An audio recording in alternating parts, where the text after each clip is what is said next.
He's a three-time presidential candidate, an outspoken advocate for limited government, personal liberty, and low taxes. Former Republican Congressman Ron Paul is here to talk about Ebola, ISIS, Obama, and his son's White House hopes. All on this edition of Politicking.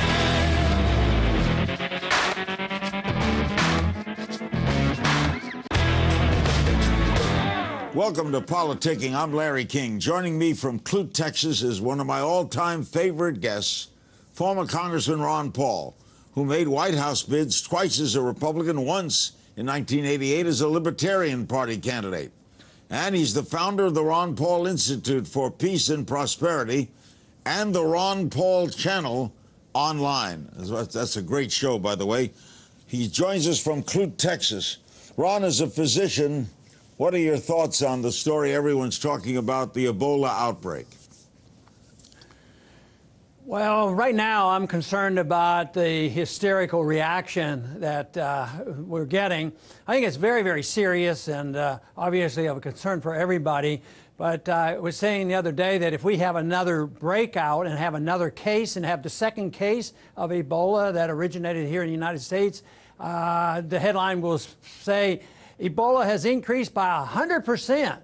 In other words, I think it's very important, but I think it's way overblown. I think in comparison to other things, I think there's some other medical things that we ought to worry about. I mean, tuberculosis is still a very serious illness. Over 500 people die every year, but we're not talking about. We still have 15,000 people a year die from HIV, and that's pretty bad, and that's an epidemic. So right now, I think the concern is overblown. I hope I'm right on this, and I hope it is contained, but it certainly is in the news. There's no doubt about it. Your son, the Senator Rand Paul, said, and others are accusing U.S. authorities of downplaying the Ebola situation. Your son criticized President Obama for sending troops to Liberia, the epicenter of the Ebola outbreak in West Africa.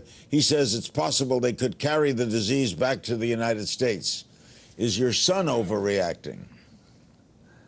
Well, I don't think so, because I agree with him about sending troops over there. You know, it seems like we're such a militant country. We get ourselves into all kinds of troubles economically and on foreign policy, and always the answer is military, and drop some bombs and do this. And it just all of a sudden have a medical crisis in Liberia, and all of a sudden we send 3,000 troops, and they're supposed to solve this problem. I think that's really weird, and I don't think it means anything at all. I think, if anything, it could increase the chance of things being spread. In recent comments, the Center for Disease Control and Prevention, the chairman of that, the head, Thomas Frieden, said, in the 30 years I've been working in public health, the only thing like this has been AIDS. You agree with that?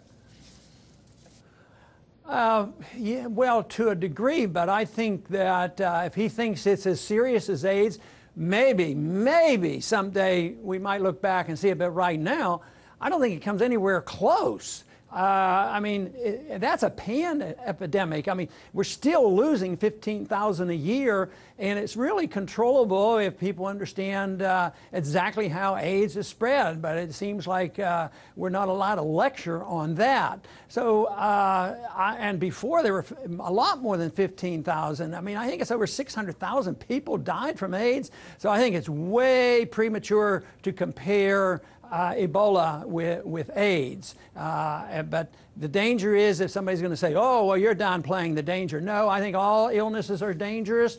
I think tuberculosis is very dangerous. I think any one of us is much more vulnerable in getting on an airplane with somebody with a cough and catching tuberculosis than we are catching Ebola.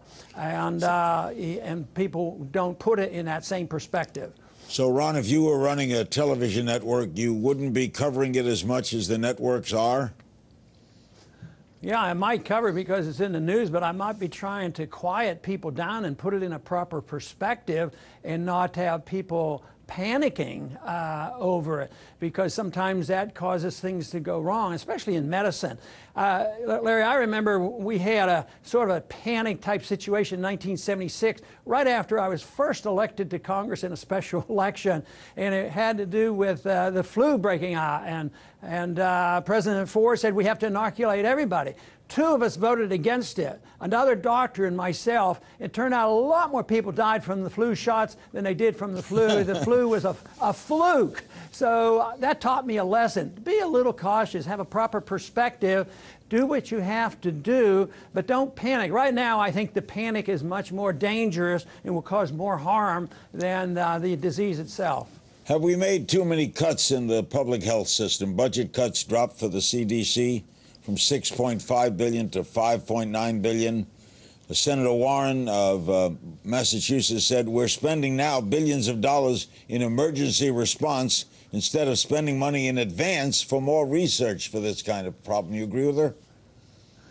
No, I don't, because I don't think sending the Army and spending more money is the answer to this. You know, there's one firm over there in Liberia that has 80,000 workers, and they're very protective. They have had 3 cases. They do all the quarantining right now, and they have a special interest, a humanitarian interest. They have a financial interest, and they only have 3 cases out of the whole thing, and they've taken over completely and totally because they all live in one community. So I would say, you know, the market is still worthwhile thinking about. And if we look at the dependency on government, how dependent should we be on the government to provide safety and security, you know, from our foreign policy and keep us out of wars? How good are they at providing privacy for us? They can provide secrecy for government and no privacy for us. So I don't like to depend on a government that I have so little faith in. But Senator Warren is saying we should be doing more in research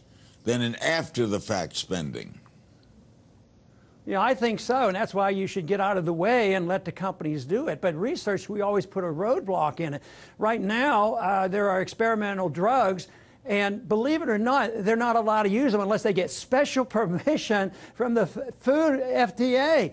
And why should you and I have to get special permission from the government to allow somebody to use an experimental drug? Also, the drugs have been delayed getting on the market. Who knows, without an FDA, we might have had a drug on the market, but it's very, very costly to go through the process. So I think in many ways the government obstructs and prevents these from happening, and I resent the fact that somebody who's dying from cancer or an infection has to go and get bureaucratic permission from the government to say, yeah, I want to take a risk. That should be between the doctor and the patient. I've often admired you so much. During your long career, have you ever felt like Don Quixote, that you were swinging at windmills and they're not listening?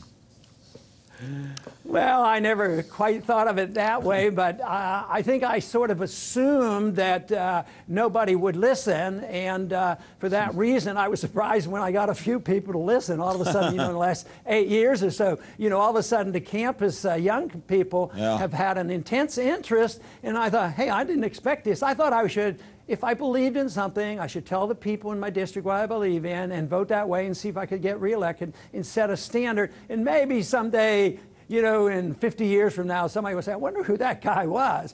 So I'm very surprised. I'm very surprised that a few people have looked more carefully a lot sooner. All right, I'm very interested in your assessment of Obama and ISIS. How are we handling this? What do you make of this incredible problem? Well, I think he's handling it very poorly because, you know, bombing 7 Muslim countries doesn't win friends and influence people. You know, that tends to get people pretty angry at us. And I think there's always the radicals within all the religions, and if you stir them up, they are going to strike back.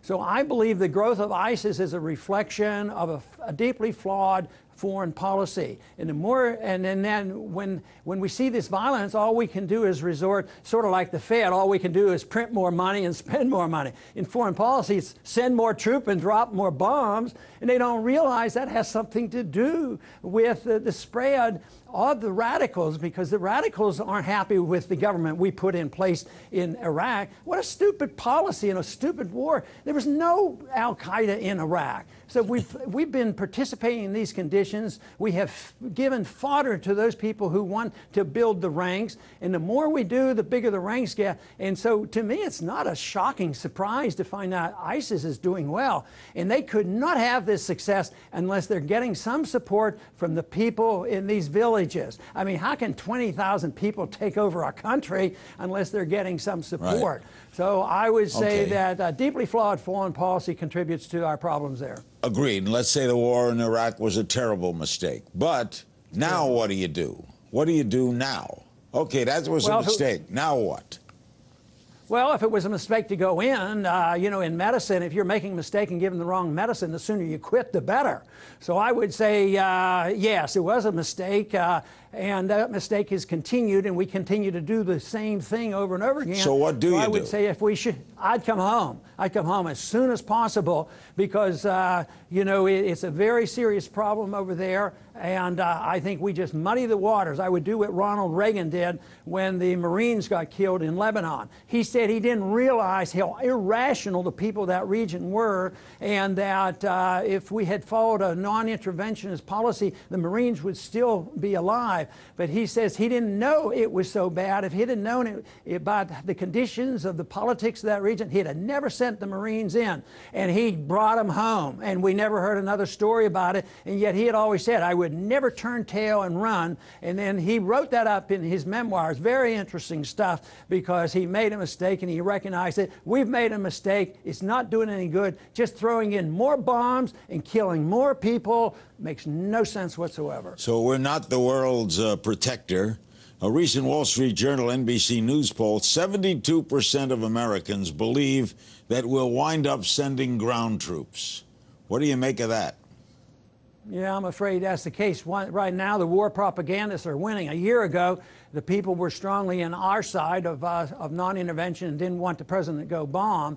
And but if you look at the major networks, if you look at everything the government says, if you look at two political parties, who's really resisting it? And it has to do with the way they have played this recent violence of ISIS, and this is emotional, but you don't get a fair shake, you know, from the media, because the war propagandists are in charge. And believe me, there's a few people in the military-industrial complex that's not worrying all that much. You know, they blow up all these missiles and they just go back to rebuilding them again. And here we're terrified about taking over the world with a group of people that doesn't have a Navy or an Air Force or intercontinental ballistic missiles, and they're marching through because they're fighting for their homeland, and they've been able to radicalize the people. And so I think that's a reflection of our failed policy. So ISIS, in your opinion, is no threat to the United States? It's a threat because we keep aggravating them. When they were, you know, the Mujahideen, when we were their buddies, they weren't a threat to us. But the more involved we got, it morphed into the Al-Qaeda. And then we took on Iraq when they weren't involved with 9/11. Now it's morphed into ISIS. Sure, they're very dangerous. And there would only be a couple hundred if we would just leave them alone. But we're giving them the incentive to get more members constantly. And this is not a good sign. And I think we're building a great deal of danger for ourselves. And I'm with Ronald Reagan. If you make a mistake, just come home. We'll have more with the always outspoken, delightful guest, Ron Paul, right after this. We're back with Ron Paul. He's joining us from Clute, Texas, where he does his own show. It's a terrific show, by the way, on the Internet. Ron, the House recently passed a bill that would open the Federal Reserve's activities, including deliberations on interest rates. We'd be able to see how they do it, increase congressional scrutiny. Do you think that's going to pass, and do you favor it? Obviously, I favor, you know, transparency. It was my bill. It was first passed a few years back, and it's been passed again in the House.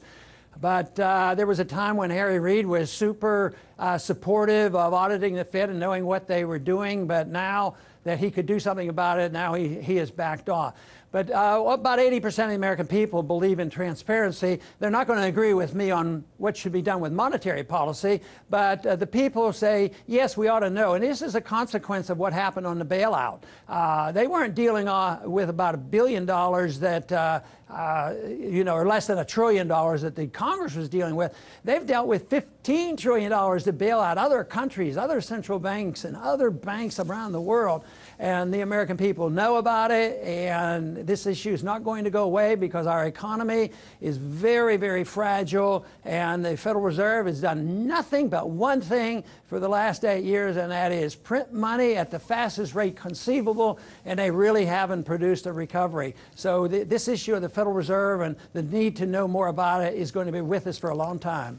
President Obama said recently at Northwestern University that the past 6 years have been hard but steady and real. And as he said, it's indisputable that our economy is stronger today than it was 6 years ago. You agree? Not really, because the bubble is bigger than ever. You can take the numbers. Government numbers are always questionable, but let's say that they are correct, that there are more people working today. But they are. But there are more people in the workforce unemployed. 62% of the workforce is employed. That means more than 37% of the people are unemployed. And these new jobs that we just got recently, amazingly, it was people over 54. They were older people, and they were minimum wage jobs. And the people just getting out of college under, from 24 to 55, they lost 10,000 jobs. There's something really mixed up about it. So, no, there's no true economic growth. Right now, we're seeing a little bit of our money coming back because we've been in a negative balance and a trade deficit. We spend a lot of money in China. They have a lot of cash in the bank. Guess what? They're buying up Detroit right now. So, yes, there's something big going on in the economy, but I think we're very, very vulnerable for a continuation of the downturn. And though the government statistics say we're out of recession for half of the population and the middle class is getting smaller, and the poor have gotten poorer, and the high middle income and rich are the ones who have benefited by the recovery. Ron, recently you said that even though it ultimately failed at the ballot box, the campaign for Scottish independence should cheer supporters of secession movements springing up around the globe. Do you would favor secession movements in the United States?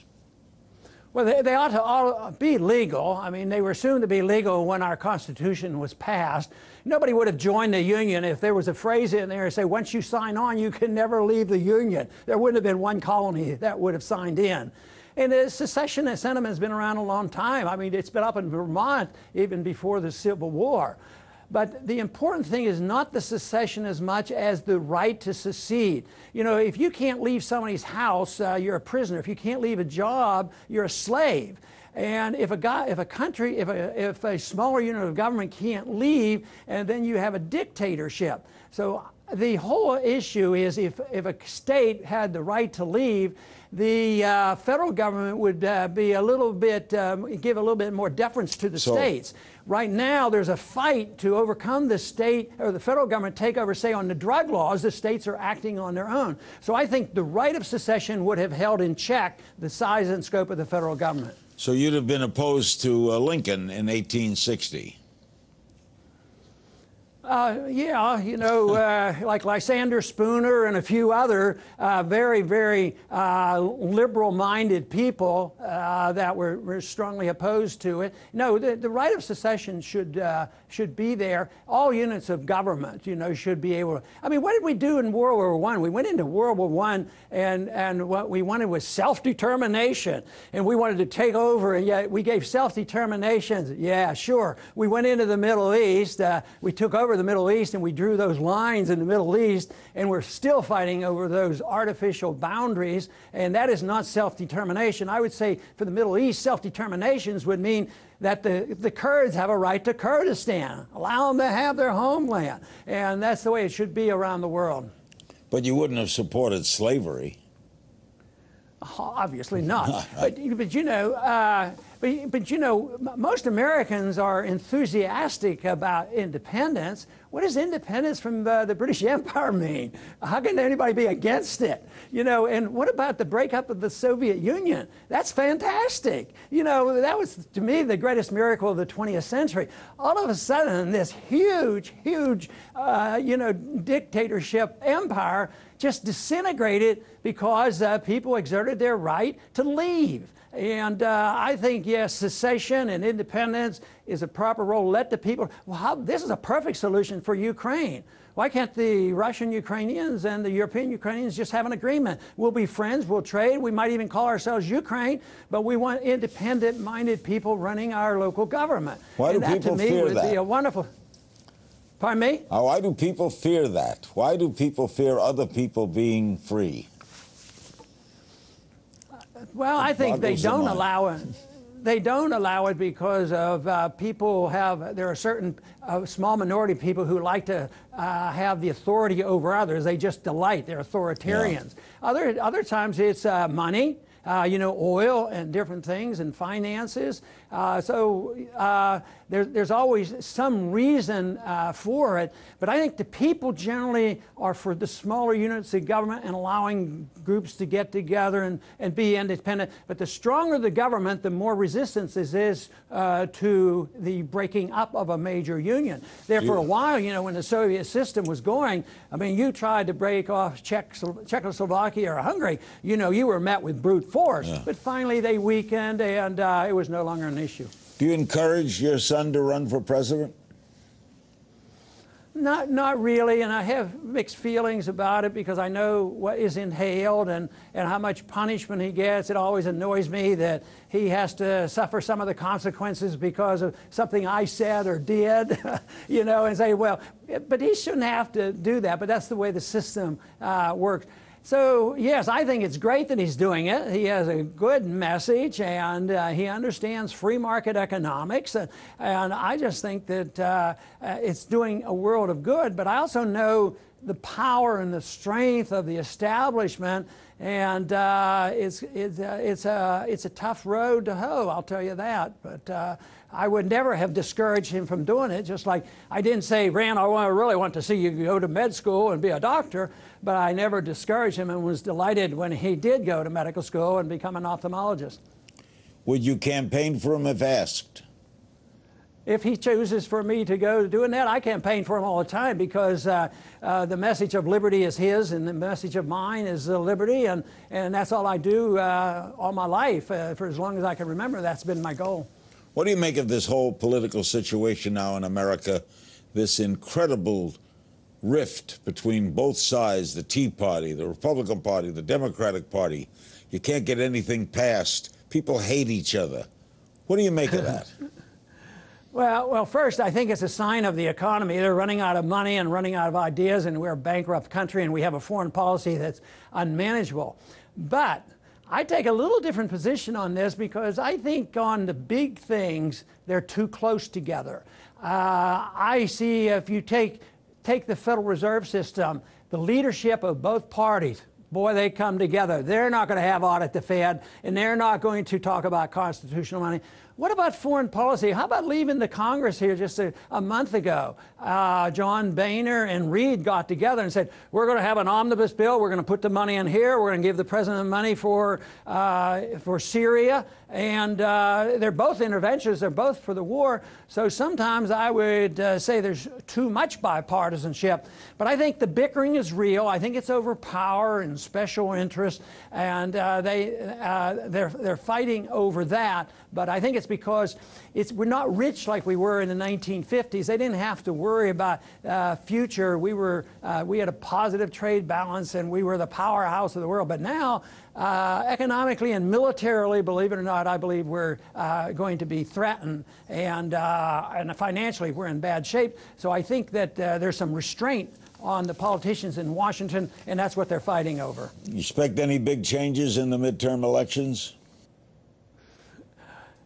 Philosophically, probably not. Partisan-wise, yes, there'll be some changes, but you know, too often I was sort of rooting for Obama's more peaceful foreign policy, and he was going to be a better civil libertarian, but that didn't materialize. So I think that kind of thing can happen.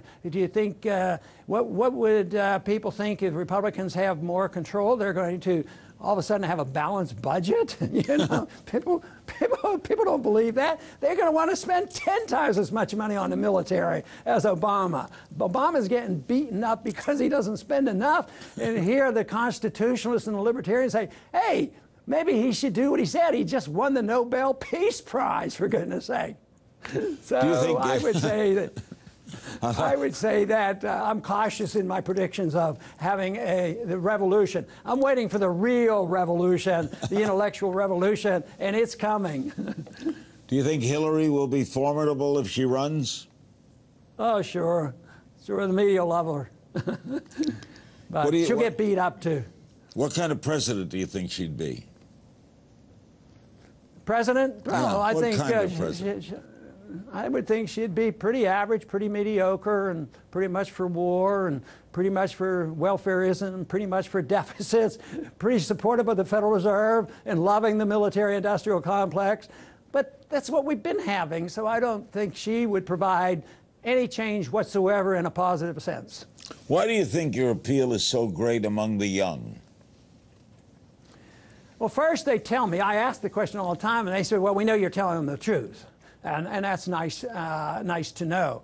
Young people have a more open mind. They're not locked into a system. They don't have any special interests, and they haven't learned to deal with the government and become lobbyists and depend on the government. I think they like civil liberties. They like the message that I'm a very conservative person, but I don't want to tell other people how to live. And they understand that. And they also understand my message that I'm not divisive. I want to bring people together. You and I might not agree on how we want to use our liberties, but we can agree on what liberties should be. So liberals and conservatives and progressives should come together as long as we don't use force against somebody else. That is very appealing to young people, and the peace message, very powerful. With young people, and even though the wars continue, there was another statistic out that the young people, 70-some%, don't want any part of this war, as well as our soldiers. They did a poll with our soldiers. They don't want to put troops over there either. So young people are especially open to these ideas. Does that make you more optimistic than pessimistic about the future? I'm more optimistic. I'm pretty much, yeah. But on the short run, I think the economy must go through the ringer. You have to liquidate debt, and you have to get rid of malinvestment. And since they won't allow that to happen for political reasons, it'll happen for just economic reasons, and we will go through that. But no, I think the young people encourage me a whole lot. They're studying free market, Austrian economics. They're understanding monetary policy. They like civil liberties, and they don't like war. And I still go to the campuses as much as I can, and the receptions are very good, and that makes me an optimist. Ron, you're always a great guest. Always great seeing you. Thanks so much. You're welcome, Larry. Nice to be with you. Ron Paul, a great guest. We thank him so much for joining us, and thank you for joining me on Politicking. Remember, I want to hear from you. You can join the conversation on my Facebook page. Share your thoughts on Twitter by tweeting at King's Things and using the Politicking hashtag. That's all for this week's Politicking.